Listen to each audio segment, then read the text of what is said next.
El Ministerio Internacional presenta su programa Un Aliento de Vida. El Espíritu de Dios me ha hecho y el aliento del Todopoderoso me da vida. Job 33:4. Una palabra de poder y unción que llenará tu espíritu. Con ustedes, el pastor Jorge Enrique Gómez. Bienvenidos. ¿Cuándo tú te has preguntado cómo está tu hijo? Yo recuerdo en una época con una hija, teniendo su novio, y una complicación fuerte sucedió. Pero yo le pedía sabiduría a Dios para no perder a mi hija, ni que ella tampoco se sintiera ofendida por su padre. Y Dios fue el que obró, y ella hoy puede dar testimonio que libremente no se dejó caer en las garras del diablo. Pero ¿cuántos padres dejan a sus hijos caer? Porque es que ellos ya son grandes, son mayores, yo no me puedo meter. ¿Dónde está el poder de Dios en tu vida para poderlos rescatar del mismo infierno y del mismo diablo?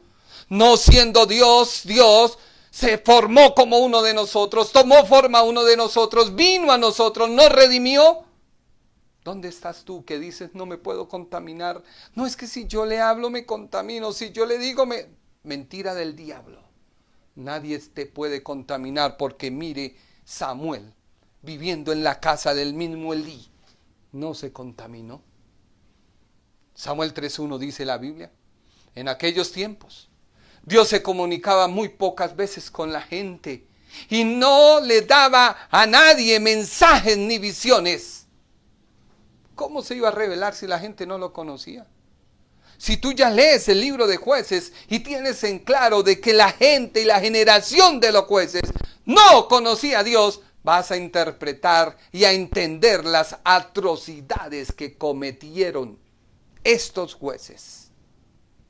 En aquellos tiempos, primera de Samuel 3:1, dice la Biblia, Dios no se comunicaba y muy pocas veces con la gente y no le daba a nadie mensajes ni visiones por su parte. Y el niño Samuel servía a Dios bajo la dirección de Elí. Si Elí no cuidó su casa, ¿cómo Samuel no se contaminó? Porque tú tienes que tomar una decisión hoy. Esa decisión no te la da tu pastor. Nos han vendido la idea de que debemos ir a un congreso para recibir unción, cuando la unción tú la recibes de rodillas en la presencia de Dios. Vemos nosotros que Samuel servía a Dios bajo la dirección de Elí. Él ya estaba casi ciego y una noche, poco antes de que se le apagara la lámpara del santuario, Dios llamó a Samuel por su nombre. Elí y Samuel estaban ya acostados, cada uno en su habitación. Samuel dormía en el santuario, que es donde estaba el cofre del pacto de Dios. Donde Samuel prefería vivir en la presencia de Dios. Pero tú escuchas hoy una prédica de 1 hora y se te hace mucho. No, ay, qué cansón, 1 hora. Pero sí puedes ver tu fe 2 y 3 y 4 horas y sentarte frente a un televisor 4 y 5 horas. Y eso sí no te da pereza. O quizás porque ves que el pastor no es famoso ni reconocido, ni le prestas atención a su palabra. Dice Romanos 2:6, Dios pagará a cada uno según lo que haya hecho. Según lo que haya hecho. Este libro de Jueces, vemos cómo hombres actuaron bajo la misericordia de Dios, por lo cual hicieron actos violentos en contra de sus enemigos y de la misma gente del pueblo. Tú leíste el artículo que Dios me permitió escribir en Valores Cristianos, Abimelech. Léelo. Fue un juez que se autonombró y fue escrito en la Biblia y es contado como los jueces de Israel. Podemos aprender que Dios, actuando en misericordia, permitió que líderes que en ocasiones hicieron cosas propias de su voluntad, cometieron actos de pecado. Sansón siempre escogió mujeres como esposas de sus enemigos y aún durmiendo con ellas, retaba a sus enemigos, los cuales eran de la misma nación filistea. Jueces 14:1. Sansón fue al pueblo de Timná y al ver una joven filistea se enamoró de ella.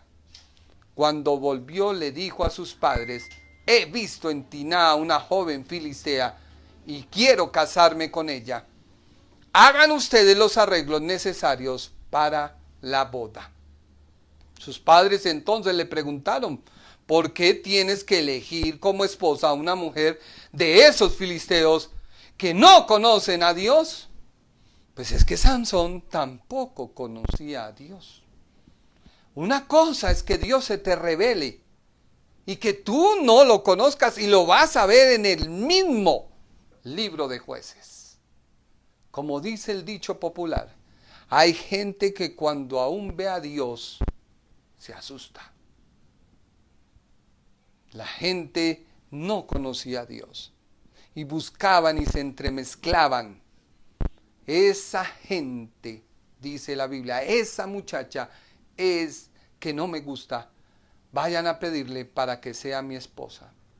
Así Sansón decidió. Sabía que no podía juntarse con los filisteos. Dios les dijo: no emparenten con las naciones cananeas, paganas. Pero a él le pareció gracia enamorarse y decir: la quiero y la tomo y es mía. Y Dios lo usaba. Sí, es que Dios te puede usar a ti en misericordia. Dios te puede usar, o Dios me puede usar para predicar, pero eso no quiere decir que yo sea salvo. Si vivo una vida doblemente moral, ten cuidado, por favor. Jueces 16:17 dice la Biblia. Finalmente Sansón le confesó a Dalila su secreto. Jamás me han cortado el cabello, porque antes de nacer fui dedicado a Dios como nazareno. Si me cortan el cabello, perderé mi fuerza y seré como cualquier otro hombre. ¿Cuántas personas hoy en día cuentan cosas de la Escritura y lo han vuelto un amuleto? Y quizás ha funcionado. Pacte y siembre y quizás ha funcionado. Pero un día Dios tomará cuenta de todos ellos y el hacha está puesta a la raíz del árbol. Dalila comprendió que esta vez Sansón le había dicho la verdad y mandó este mensaje a los jefes filisteos: vengan acá otra vez, porque ahora sí me ha dicho la verdad. Entonces los jefes filisteos volvieron con el dinero en la mano. Dalila hizo que Sansón se durmiera recostado en su falda y mandó llamar a un hombre para que le cortara las 7 trenzas. Después comenzó a maltratarlo y gritó: Sansón, los filisteos te atacan. Sansón despertó pensando que iba a librarse como antes, pero no sabía que Dios ya lo había abandonado. Los filisteos lo sujetan y le sacan los ojos, luego se lo llevan a Gaza, le pusieron cadenas de bronce y lo obligaron a trabajar en el molino de la cárcel. La Biblia nunca fue escrita para inconversos. La Biblia es el medio que a través de un inconverso se convierte a Dios, y cuando la comienza a leer entiende lo que ella dice. Mientras tanto, no. ¿Cuánta gente conoce de Dios y juegan al cristianismo? Hoy sí, mañana no. Ay, es que la carne es débil. Ten cuidado. Mire que la Biblia y el mismo Señor nos relata en Mateo 16:26, cuando el Señor le dice a sus discípulos: de nada sirve que una persona gane este mundo todo lo que quiera, si al fin de cuentas pierde su vida y nadie puede dar nada para salvarla, ¿de qué nos sirve predicar si vivimos vidas de doble moral? Vemos que este relato sale después de que el Señor elogia a Pedro por reconocer que es el Mesías y el Hijo de Dios. Pedro dice, ¿a dónde iremos? Tú eres el Hijo del Dios viviente. Pero luego, ese mismo Pedro, vemos que unos versículos abajo comienza a hablar en su carne cuando el Señor pensó que ellos habían comprendido su misión en la tierra. Se da cuenta que no. Mateo 16:21 dice la Biblia, desde ese momento Jesús comenzó a decirle a sus discípulos lo que iba a pasar. Tendré que ir a Jerusalén y los líderes del país, los sacerdotes principales y los maestros de la ley me harán sufrir mucho. Allí van a matarme, pero en 3 días después resucitará. Entonces Pedro se llevó a Jesús aparte y lo reprendió por hablar así. Le dijo, eso no puede sucederte, Señor. Que Dios nunca jamás lo permita. Jesús se volvió y le dijo, Pedro, estás hablando como Satanás. Vete, tú no entiendes los planes de Dios y me estás pidiendo que los desobedezca.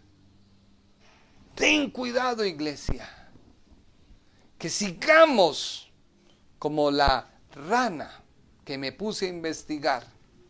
Cuando una rana se somete al agua tibia, ella no siente ningún cambio de temperatura. Y de hecho se escribió un libro. Y ha sido polémica porque muchos dicen que no es así. Los ambientalistas y animalistas, que cómo van a hacer eso con la rana. Un poco de ideas que la gente saca. Por eso Jesús les dijo, versículo 24 para llegar al 26. Luego Jesús le dijo a sus discípulos, si ustedes quieren ser mis discípulos, tienen que olvidarse de hacer su propia voluntad. Tienen que estar dispuestos a cargar su cruz y a hacer lo que yo les diga. Si solo se preocupan por salvar su vida, la van a perder. Pero si deciden dar su vida por mi causa, entonces la salvarán. Momento de reflexionar. Estamos estudiando un abrebocas. Esta es la introducción del libro de los jueces. ¿Por qué después de haber hombres como Moisés, Josué y ancianos, se levanta una generación que no conoce de Dios y empieza a pagar las consecuencias? Y Dios comienza a obrar en misericordia. Gedeón, otro. Gedeón, para probar que Dios estaba con él, dudó. Y yo dije, pero Señor, ¿cómo es esto posible? Y vemos nosotros que la Biblia da un relato que hoy en día está pasando con nosotros. Jueces 6:13 dice la Biblia. Gedeón dijo, perdón, Señor, pero si el Señor está con nosotros, entonces, ¿por qué tenemos tantos problemas? Hoy en día no se preguntan todos los creyentes. Sí, pero es que estamos conociendo al Dios verdadero o nos hemos vuelto una mano de personas que vamos a una iglesia, diezmamos a la iglesia, miramos cosas en la iglesia, salimos de la cosa y Dios se encarga. ¿En qué estamos? Dice Gedeón, le dice al mismo Dios, al mismo ángel, usted se va a dar cuenta más abajo, como dice la Escritura. Dice Gedeón, perdón, Señor, pero si el Señor está con nosotros, entonces ¿por qué tenemos tantos problemas? Sabemos que Él hizo milagros en favor de nuestros antepasados. O sea, Gedeón sabía, todo mundo sabe que Dios es poderoso y que Dios puede hacer cosas, pero aún los creyentes estamos muriendo de esta pandemia. Ellos contaron que el Señor los sacó de Egipto, pero el Señor nos ha abandonado y ha permitido que los madianitas nos opriman. Pero se le olvidó a Él todas las cosas que hace el pueblo de Israel. Se olvidaron de su Dios, se fueron a la idolatría, tomaron para sí mujeres que no le eran permitido tomar. A este Gedeón se le olvidó que ellos habían dejado de observar la ley, de servir a su Dios, a tal punto que no le conoció. Miren lo que dice la Biblia. Versículo 14. El Señor miró a Gedeón y le dijo: usa tu fuerza y libera al pueblo de Israel del poder de los madianitas.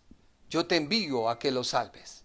Y Gedeón respondió: perdón, Señor, pero ¿cómo puedo salvar a Israel? Mi familia es la más débil de todas las familias de Manasés, y yo soy el más joven de todos. El Señor le dijo: pero yo estaré contigo. Podrás derrotar a los madianitas como si estuvieran peleando contra un solo hombre. Gedeón respondió: perdón, Señor, perdón. Si en realidad estás a mi favor, entonces muéstrame una señal para saber que en verdad eres el Señor. ¿Cuánta gente hoy pide: Señor, revélate? Señor, pero es que no lo conocen. Este Gedeón, el mismo Dios, estaba hablando con él. Y Dios se le reveló, porque mire lo que dice la Biblia. Y Gedeón le dijo a Dios: te ruego que me esperes aquí y no te muevas hasta que yo regrese. Voy a traer mi ofrenda para ponerla enfrente a ti. El Señor respondió: esperaré aquí hasta que tú regreses. Dios obrando en misericordia. No vemos el mismo Dios que le habló a Moisés. No vemos el mismo Dios que le habló a Josué, pero es el mismo Dios. ¿Por qué? Porque estaba actuando en misericordia. ¿Tu vida cristiana está cimentada en Cristo o andas en misericordia? Entonces Gedeón entró a la casa y preparó un cordero en agua hirviendo. ¿Era permitido hacer el sacrificio a Dios? No. Debía el animal ser quemado, pero él lo hizo en agua hirviendo. También preparó pan sin levadura con 20 kilos de harina. Luego puso la carne en una canasta. Hizo su sacrificio como le complació hacerlo. Y echó el caldo en una olla. Gedeón sacó toda esta comida a la presencia del Señor bajo el roble. ¿Y qué hizo Dios? El ángel del Señor le dijo: pon la carne y el pan sin levadura encima de esa roca y derrama el caldo. Y Gedeón hizo como se le ordenó. El ángel tenía un bastón y tocó la carne y el pan con su punta. Enseguida salió fuego de la roca. La carne y el pan se quemaron por completo y el ángel desapareció.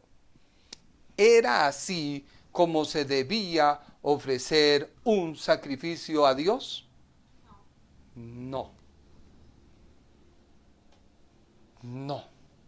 Pero Dios, actuando en misericordia, porque sabía que Gedeón era el hombre que debía ser usado para ese tiempo. ¿Cuántos hombres de Dios son usados en este tiempo, pero verdaderamente son salvos? ¿Son mezquinos, orgullosos, egoístas? ¿Solo piensan en su bienestar, pero no piensan en las cosas correctas como Dios lo manda? Entonces Gedeón entendió que había estado hablando con el ángel del Señor y gritó muy fuerte: Señor Dios mío, he visto al ángel del Señor cara a cara. Y el Señor le dijo: cálmate, no tengas miedo, no vas a morir. No vas a morir. Y mire lo que hizo Gedeón. Entonces Gedeón construyó un altar para el Señor en ese preciso lugar. Gedeón llamó al altar: el Señor es la paz. Ese altar todavía se encuentra en la ciudad de Ofra, que es donde vive la familia de Abiezer. Esa misma noche el Señor le habló a Gedeón y le dijo: toma un toro de los más grandes y fuerte que tenga tu papá, que ese toro sea de 7 años de edad. Lleva al toro hasta el altar que tu papá tiene para Baal y derrúmbalo con él. Derrumba también el poste que está junto allá, al poste de la diosa Acera. Luego construye allí un altar apropiado para el Señor tu Dios. Mata al toro y haz una hoguera con la madera del poste que derrumbaste. Quema allí el toro y ofrécelo como sacrificio para el Señor. Ahora sí es un sacrificio agradable a Dios, sí. Mire que la misma escritura en esta hora te está revelando cómo tú te presentas a Dios. La gente hacía lo que le daba la gana, hacían lo que querían porque creían que Dios estaba y se habían olvidado de lo que realmente la palabra ordena hacer.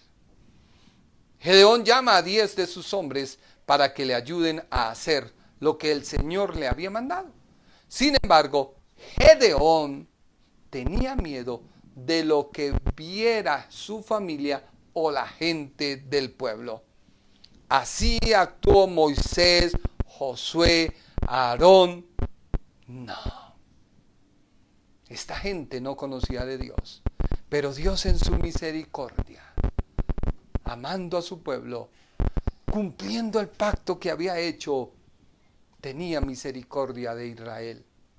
A la mañana siguiente la gente se sorprendió mucho porque vio que el altar de Baal y el poste de Acera que estaba al lado habían sido destruidos. Todos vieron y quedaron asombrados. Además, el altar de Gedeón había construido y el toro que había ofrecido al Señor estaban allí. Todos se preguntaron entre sí: ¿quién pudo haber hecho esto? Luego de mucho buscar y preguntar, alguien dijo que Gedeón, el hijo de Joás, lo había hecho. Entonces algunos hombres del pueblo se acercaron a Joás y le dijeron: tu hijo destruyó el altar de Baal y el poste de Acera que estaba al otro lado. Trae a tu hijo porque tiene que morir. Entonces Joás le dijo a todos los que estaban allí: ¿van a defender a Baal? ¿Van a pelear a favor de él? ¿Van a rescatarlo? Si alguien está a favor de Baal, que muera antes del amanecer. Si Baal es un dios de verdad, que él mismo se defienda, porque alguien ha destruido su altar.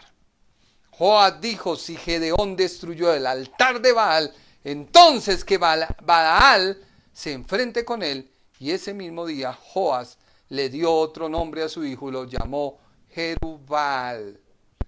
Los madianitas, los amalecitas y la gente del oriente se reunieron, cruzaron el Jordán y acamparon en el valle de Jezreel. Es lamentable la condición de Israel. Aquellos que no destruyeron, que no sacaron por orden de Dios, hoy tenían que convivir y vivir con ellos. Pero más adelante lo que a mí me sorprende es que si Dios se le apareció a Gedeón, Gedeón hizo su sacrificio como quiso, pero Gedeón luego recibe la instrucción de Dios de cómo debe hacerlo, lo hace, destruye los altares de Baal y de Astarot, y Dios se le revela, y él entiende que es Dios. ¿Por qué vuelve y hace lo siguiente? Pero el Espíritu del Señor entró en Gedeón y le dio mucho poder. Gedeón tocó una trompeta para llamar a los del grupo de Abismer. Luego Gedeón le dijo a Dios: tú dijiste que me ayudarías a salvar al pueblo de Israel. Dame una prueba. Voy a poner la piel de una oveja en el piso donde se trilla el trigo. Si por la mañana la piel de la oveja está mojada, pero el suelo está seco, sabré que me usarás para salvar al pueblo de Israel, tal como lo habías dicho. Cuando no conocemos de Dios, lo que florece de nosotros son nuestros sentimientos, y Dios no actúa por sentimientos. Dios actúa por la fe que tengamos en Él. La Biblia dice, ¿es pues la fe la certeza de los sentimientos que tenemos? No. La Biblia dice, ¿es pues la fe la certeza de lo que se espera? La convicción de lo que no se ve. Sin embargo, la misericordia y Dios obrando en su misericordia fue lo que sucedió. Versículo número 38. Y eso fue exactamente lo que sucedió. Gedeón se levantó temprano al día siguiente y escurrió la piel de la oveja. Con la que escurrió la piel llenó una taza de agua. Entonces Gedeón le dijo a Dios, no te enojes conmigo. Déjame pedirte solo una cosa más. Déjame hacer otra prueba con la piel de la oveja. Esta vez que la piel de la oveja quede seca y que el suelo amanezca mojado en el rocío. Esa noche Dios lo hizo así. La piel amaneció seca, pero el suelo amaneció mojado del rocío. Nunca vemos una actitud así con Abraham. Dios le dijo a Abraham, sal de tu tierra y de tu parentela. Abraham nunca condicionó a Dios ni le dijo, dame una prueba. No, él entendió, él comprendió. ¿Qué debemos hacer nosotros? ¿A dónde tú quieres llegar con todo esto que está pasando? Mire otro caso y el último. Jefté. Jefté hizo un voto de sacrificio y dijo que si Dios estaba con él y se le iba bien, él ofrecería a la primera persona que saliera a recibirlo. Jueces 11:30. Y Jefté hizo un voto al Señor. Si me dan la victoria sobre los amonitas, Dios ya se lo había prometido, ya Dios se lo iba a cumplir. Yo entregaré al Señor, al primero que salga de mi casa para recibirme cuando regrese triunfante. Lo sacrificaré como ofrenda quemada. Así que Jefté dirigió al ejército contra los amonitas y el Señor le dio la victoria. Dice la Biblia, aplastó a los amonitas, devastó unas 20 ciudades, desde Aroer hasta la zona cerca de Mitín, y desde allí hasta Abel Keramín. De esa forma Israel derrotó a los amonitas. Cuando Jefté volvió a su casa en Mizpa, su hija salió a recibirlo tocando una pandereta y danzando de alegría. Ella era su hija única, ya que él no tenía más hijos ni hijas. Cuando la vio, se rasgó la ropa en señal de angustia. Hija mía, clamó, me has destruido por completo. Me has traído una gran calamidad, pues hice un voto al Señor y no puedo dejar de cumplirlo. Una generación que no conocía a Dios e hicieron actos que no debían cometer por su falta de conocimiento a Dios. Hoy en día, iglesia, te hago un llamado. ¿Qué más tú quieres que Dios haga? ¿Qué más tú quieres? ¿Qué generación de nuestros hijos son los que van a quedar? Piensa en eso. Si tus hijos no han visto los milagros que tú y yo vimos, ¿cómo ellos van a creer y a conocer a un Dios? Es momento de empezar a levantarnos. Es momento de empezar a clamar. Es momento de empezar a doblar rodilla, pero con corazones directos, con corazones compungidos. Muchos hombres que tienen iglesias solo esperan que les aprueben sus protocolos para seguir con su misma rutina y su misma forma de trabajo. Y Dios no lo ha querido hacer. Es hora de despertar, iglesia. Es hora de tomar nuestras armas, que no son carnales, sino poderosas en Dios, para destruir fortalezas, para destruir. ¿Cuánta gente no eligió a nuestra alcaldesa, aún cristianos, buscando una nueva alternativa política? Ahora sí tienen su alternativa y salieron huyendo del país y no quieren volver al país y dejaron acá el desorden con su alternativa política. Es tiempo de buscar a Dios. Es tiempo de que te humilles delante de la presencia de Dios. Todo esto sucedió. ¿Por qué? Porque esta nación, que un día fue estandarte, hoy fue una gran vergüenza porque no conocieron al Dios de la Biblia. ¿Por qué? Porque esta nación desobedeció al no echar a los cananeos de las tierras. Jueces 1:19 dice, el Señor estaba con los de Judá y ellos tomaron posesión de la zona montañosa, pero no lograron expulsar a los habitantes de las llanuras, quienes tenían carros de combate hechos de hierro. No, ellos dijeron no, todo lo empezaron a analizar con su mente, todo lo empezaron a razonar y no a confiar en el poder de Dios. Hoy la iglesia está igual. Razona con su mente, pero no cree en el poder de Dios. Jueces 1:21. Pero los de la tribu de Benjamín no pudieron echar a los jebuseos que vivían en Jerusalén. Por eso, hasta el día en que este relato se escribió, los jebuseos vivieron en Jerusalén junto con los de Benjamín. Jueces 1:35. Los amorreos también estaban decididos a permanecer en el monte de Jerez, en Ayalón y en Salbín, pero cuando los de la tribu de Judá se fortalecieron, sometieron a los amorreos a trabajos forzosos. Se dieron cuenta los cristianos de ese tiempo que podían sacar provecho de los impíos, pero se contaminaron. Se volvió una nación idólatra. Dejaron al Señor, el Dios de sus padres, dice Jueces 2:12, que los había sacado de la tierra de Egipto, y se fueron tras otros dioses, los dioses de los pueblos que estaban en su alrededor, a los cuales adoraron y provocaron a ira al Señor.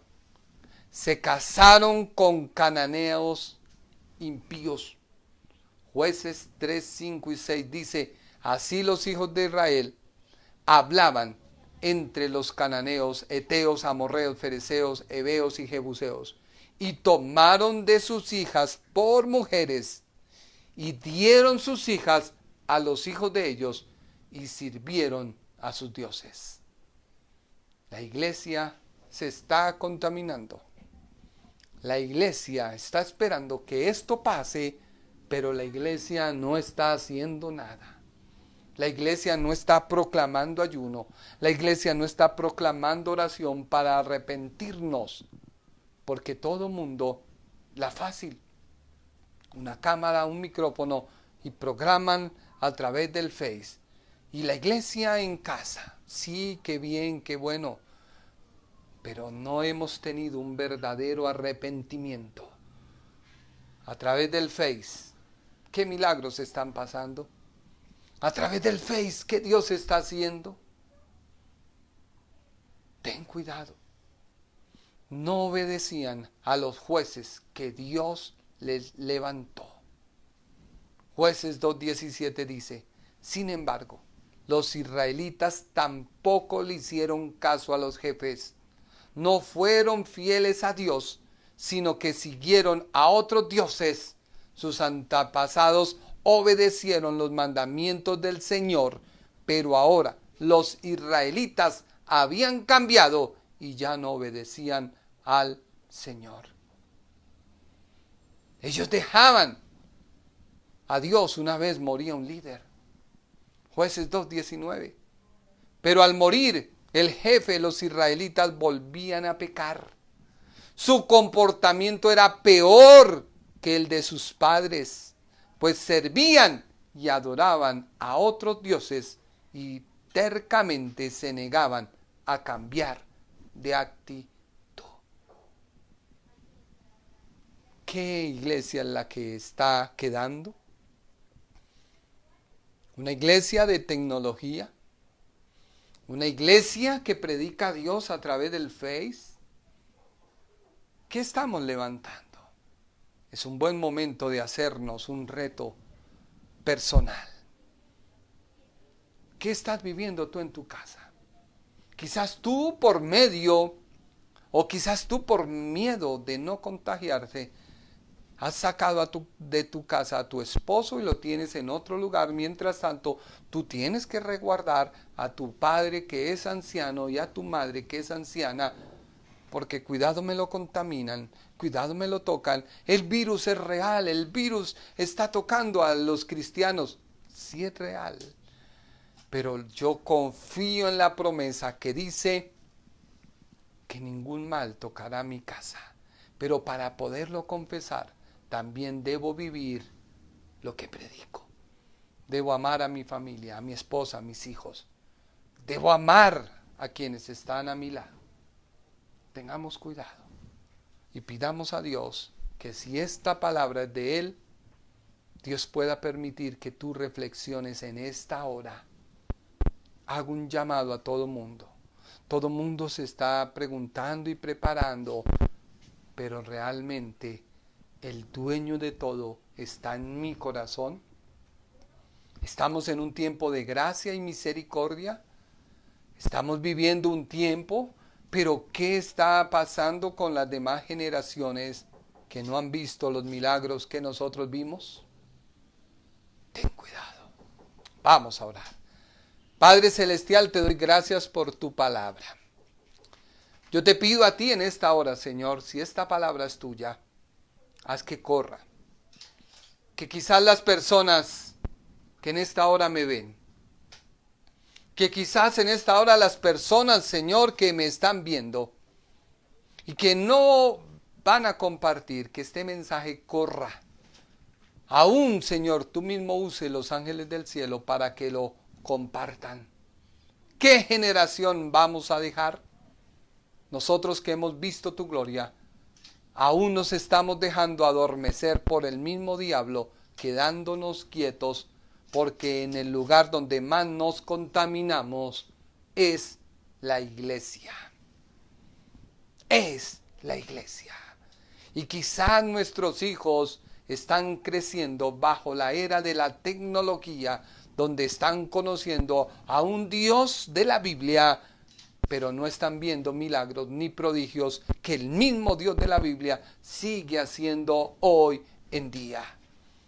Padre Celestial, están muriendo los grandes hombres de Dios, hombres que hicieron muchas cosas en tu nombre. Billy Graham partió contigo, y Gigi Ávila, hombres que inspiraron. Hoy en día la iglesia se preocupa es por atesorar y hacer maratónicas, tectónicas, radiotónicas, pero no se están preocupando verdaderamente por salvar almas, por salvar vidas. Padre, yo te pido a ti con todo mi corazón que este mensaje toque vidas si es tuyo.